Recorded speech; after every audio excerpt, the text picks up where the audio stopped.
అందరికీ నమస్కారం. నేను మీ జగన్మోహిని.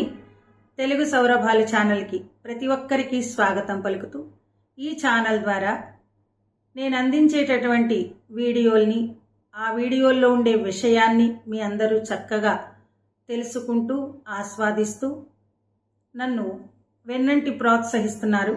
అందుకు మీ అందరికీ కూడా ధన్యవాదాలు తెలియజేస్తున్నాను. ఆ శ్రీరామచంద్రుని అనుగ్రహంతో శ్రీరామ రక్షా స్తోత్రాన్ని భావయుక్తంగా వీడియోల రూపంలో అందించాలనుకుంటున్నాను. ఆ వీడియోలన్నీ కూడా మీరు చూసి నాకు చేయూతనిస్తారని ఆశిస్తూ శ్రీరామ రక్షా స్తోత్రం మీ అందరి కోసం. ఓం శ్రీ గణేశాయ నమః.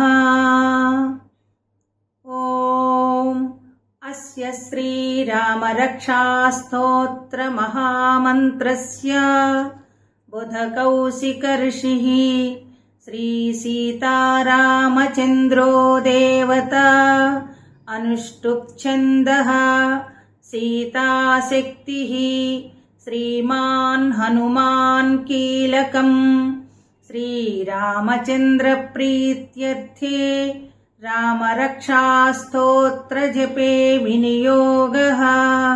ఇది సంకల్పం. దీని భావం ఏమిటంటే, రామరక్షా స్తోత్రానికి ఋషి బుధకౌశికుడు, అంటే ఆయన విరచితం ఈ రామరక్షా స్తోత్రం. దేవతలు సీతారాములు, శక్తి సీతామాత, కీలకం హనుమంతుడు. ఎందుకంటే రాముని యొక్క కృప కలగాలి అంటే హనుమంతుడు ధ్యానించినంత భక్తిగా మనం ధ్యానించాలట. అందుకని రామరక్షా స్తోత్రానికి కీలకమైన వ్యక్తి ఎవరు అంటే హనుమంతుడు. శ్రీరామచంద్రుని అనుగ్రహం కోసమే ఈ రామరక్షా స్తోత్రాన్ని నేను జపిస్తున్నాను అని దీని యొక్క భావం అన్నమాట. ఇది చాలా మహిమాన్వితమైనటువంటి స్తోత్రం అని చెప్పి ఈ రామరక్షా స్తోత్రంలో చెప్పబడింది. ధ్యానం ఏమిటి అంటే, ధ్యాయేదాజానుబాహుం ధృతశరధనుషం బద్ధ పద్మాసనస్థం పీతం వాసోవసానం నవకమలదళస్పర్ధినేత్రం ప్రసన్నం వామాంకారూఢ సీతాముఖకమలమిళల్లోచనం నీరదాభం నానాలంకారదీప్తం దధతమురు జటామండలం రామచంద్రం.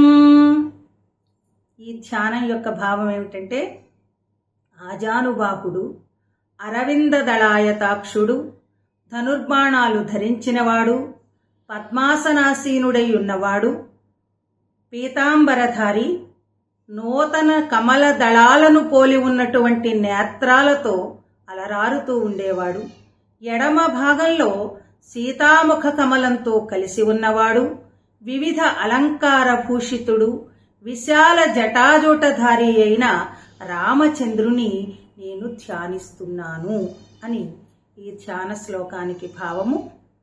తర్వాత స్తోత్రాలన్నీ కూడా వీడియోల రూపంలో మీకు అందిస్తాను. ఈ మొదటి వీడియోలో మనం సంకల్పం, ధ్యానం, వాటి భావాలు తెలుసుకున్నాము. ఈ వీడియో కనుక మీకు నచ్చినట్టయితే లైక్ చేయండి, షేర్ చేయండి, సబ్స్క్రైబ్ చేయండి.